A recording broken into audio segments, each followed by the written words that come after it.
Bom dia, meninos! Na aula de hoje falaremos sobre capacitores, beleza? É o FE04. Vamos lá. Qual que é o objetivo, da nossa aula? Entender o processo de carregamento e descarregamento deste dispositivo eletrônico chamado capacitor. E saber realizar os cálculos de energia armazenada, carga armazenada, capacitância e associação, tanto em série quanto em paralelo.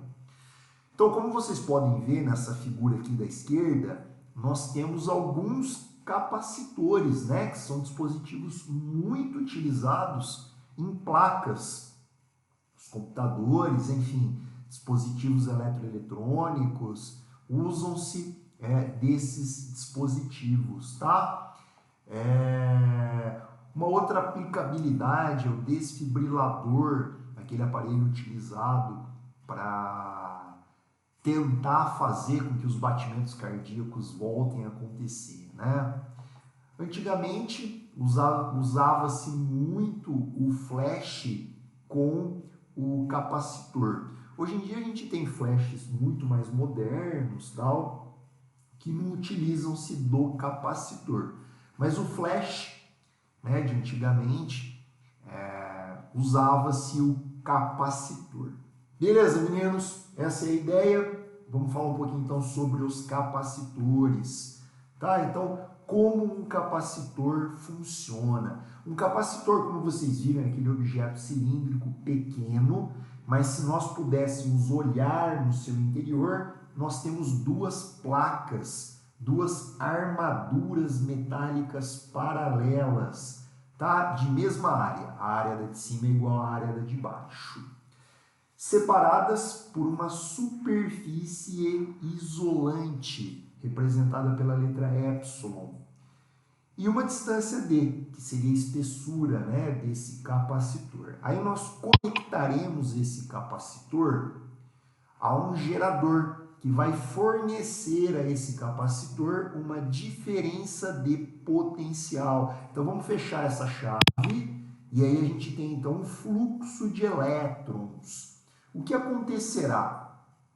Enquanto esse capacitor estiver descarregado, nós teremos corrente elétrica fluindo, fazendo com que haja o carregamento desse capacitor. Após o carregamento, nós entramos no chamado regime estacionário. O que é o regime estacionário?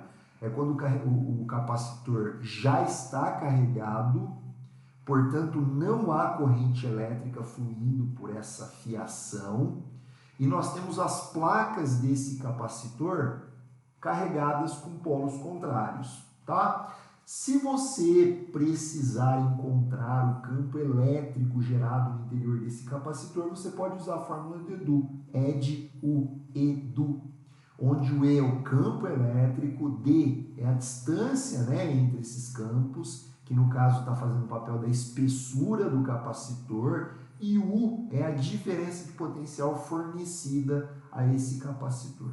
Beleza, meninos? A descarga do capacitor, ela acontece de forma muito rápida, tá? A energia potencial elétrica armazenada no capacitor é descarregada no resistor.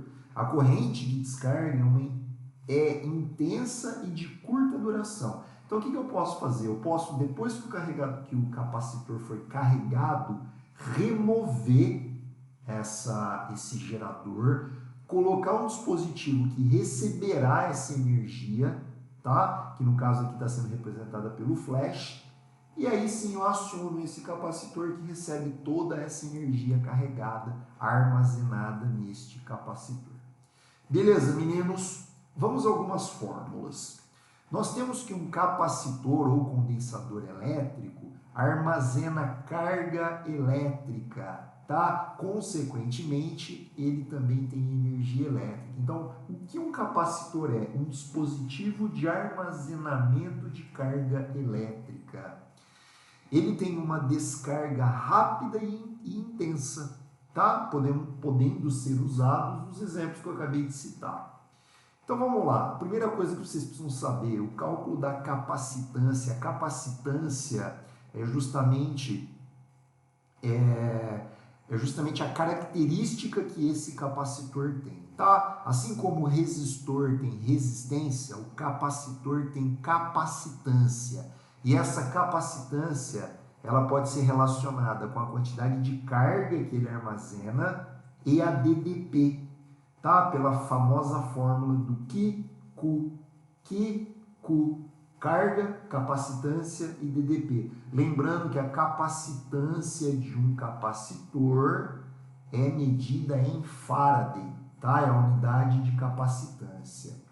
Nós podemos calcular essa capacitância se nós conhecermos algumas características do capacitor, como por exemplo, a distância entre as duas placas paralelas e a área da mesma. Basta nós usarmos essa formulinha aqui, ó, capacitância é o epsilon vezes a área dividido por essa espessura. Lembrando que esse epsilon é uma constante que diz respeito ao meio no qual esse capacitor está isolado. E por fim, a energia armazenada. Se nós pegarmos um gráfico que relaciona a carga elétrica com a DDP, nós temos esse gráfico. A área desse gráfico gera energia. E a área desse gráfico é a área de um triângulo, que é a base vezes a altura por 2. A base é U, a altura é Q, multiplicando-se então a carga pela altura e dividindo-se por 2. A gente tem aí a energia. Galera, 3 fórmulas importantes para nós sabermos. A fórmula do Q, relacionando carga e DDP, a fórmula da energia armazenada por um capacitor e a fórmula da capacitância. Capacitores podem ser associados, ora em série, ora em paralelo. Eu posso ter em um circuito mais de um capacitor. Quando nós pegamos um capacitor ou um circuito, né, uma associação de capacitores e fornecemos a ele uma diferença de potencial, cada capacitor vai receber uma DDP que está sendo dividida em cada um desses capacitores. E cada um desses capacitores armazenará uma mesma quantidade de carga. Então entenda o seguinte, meninos, a carga em uma associação em série é igual para cada um dos capacitores. No entanto, a DDP que eu estou fornecendo a esse circuito, ela é dividida, tá? Não em igual parte, porque depende das capacitâncias, mas ela é dividida proporcional a cada uma das capacitâncias. Lembrando que a soma da DDP1 com a 2 com a 3 gera DDP total. Agora pense no seguinte, eu não quero ter 3 capacitores em série, eu quero ter apenas um capacitor. Esse um capacitor recebe o nome de capacitor equivalente. E nós podemos encontrá-lo fazendo a soma dos inversos da capacitância. Olha a fórmula. 1 dividido pela capacitância equivalente é igual à soma dos inversos de cada uma das capacitâncias. Aí eu tenho um circuito com as mesmas propriedades do circuito anterior. Só que ao invés de eu ter 3 capacitores, eu tenho apenas um. A segunda maneira de associarmos capacitores é associarmos em paralelo. Note, galera, que ao associar esses capacitores em paralelo, fornecendo a eles uma DDP, a DDP que cada um deles recebe agora é igual, e é igual a DDP total. Então, se essa pilha fornece 3 volts, cada capacitor estará recebendo 3 volts.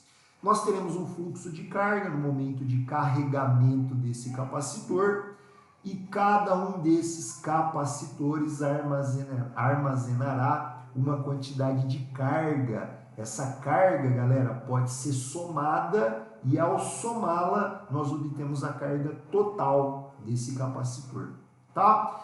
E o mesmo podemos fazer, ao invés de pegarmos 3 capacitores, pegar apenas um capacitor, chamado de equivalente. Como é que nós calculamos a capacitância equivalente em uma associação em paralelo? Basta somar as capacitâncias. Então precisamos saber essas relações.